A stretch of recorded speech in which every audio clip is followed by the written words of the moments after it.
जय श्री कृष्ण। राधे राधे। श्री कृष्ण शरणम मम। सुखम शयानाम नीले निजेपि नामानि विष्णो प्रवदन्ति मृत्याम ते निश्चितं तन मयताम व्रजन्ति गोविंद दामो दरमाधवेति। कार्तिक मास महात्म्य का 8वां अध्याय। नारद जी बोले, हे राजन, अब तुम कार्तिक मास के व्रत के उद्यापन की विधि सुनो। व्रत की सफलता के लिए प्राणी को उद्यापन करना आवश्यक है। कार्तिक मास का सेवन करने के बाद में व्रती को कार्तिक शुक्ला चतुर्दशी का उद्यापन करना चाहिए।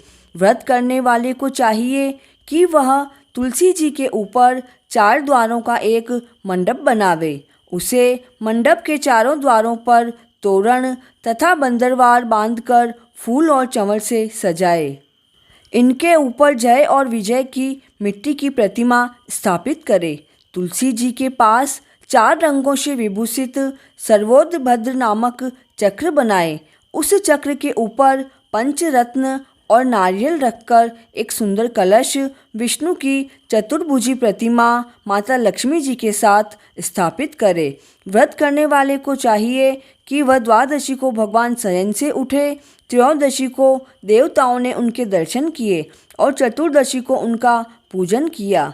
इस प्रकार व्रत करने वाले को चाहिए कि वह भगवान श्री कृष्ण की स्वर्ण प्रतिमा का पूजन षोडशोपचार से करे और अनेक तरह के नैवेद्य उनके अर्पण करे। रात्रि में जागरण करे, भजन कीर्तन करता रहे। प्रातः होने पर नित्य कर्म आदि से शुद्ध होवे, फिर यज्ञ करे और यज्ञ करने के पश्चात ब्राह्मणों को भोजन करावे, फिर उनको दक्षिणा देकर आशीर्वाद ग्रहण करे। जो इस प्रकार चतुर्दशी को उपवास करके इस क्रिया को करता है वह वैकुंठ धाम को पाता है। इसे वैकुंठ चतुर्दशी उपवास भी कहा जाता है।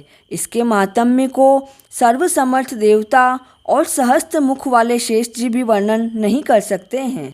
जो भक्ति भावना में गायन और नृत्य करते हैं वह सहज ही 1000 गाय दान करने का फल प्राप्त करते हैं। जो प्राणी भगवान के सम्मुख भजन कीर्तन करते हुए रात्रि में जागरण करते हैं और भगवान श्री हरि की पुण्य कथाओं को पढ़कर सुनाते हैं वह अक्षय पुण्य के अधिकारी होते हैं। उनका पुण्य कोटि तीर्थ के समान बढ़ता रहता है। पूर्णिमा के दिन हो सके तो 30 ब्राह्मण दंपतियों को, यदि इतनी सामर्थ्य ना हो तो एक ब्राह्मण दंपति को भोजन का निमंत्रण दें। पूर्णिमा के दिन भगवान विष्णु ने मत्स्य अवतार धारण किया था। भगवान को प्रसन्न करने के लिए ब्राह्मणों को दान में खीर का भोजन कराएं।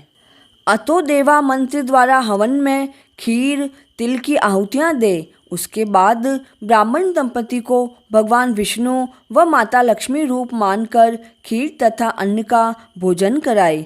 दक्षिणा देकर ब्राह्मण दंपति को संतुष्ट करे।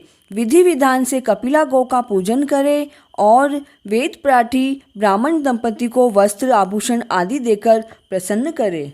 हाथ जोड़कर ब्राह्मण दंपति से कहे, हे ब्राह्मण देव, आप मुझसे प्रसन्न हो। आपकी कृपा से मेरा यह व्रत सफल हो, मेरे सारे पाप नष्ट हो जाएं, मेरे सारे मनोरथ पूर्ण हो और मेरी संतान हमेशा सुखी रहे। मुझे भगवान विष्णु के प्रिय वैकुंठ लोक की प्राप्ति हो।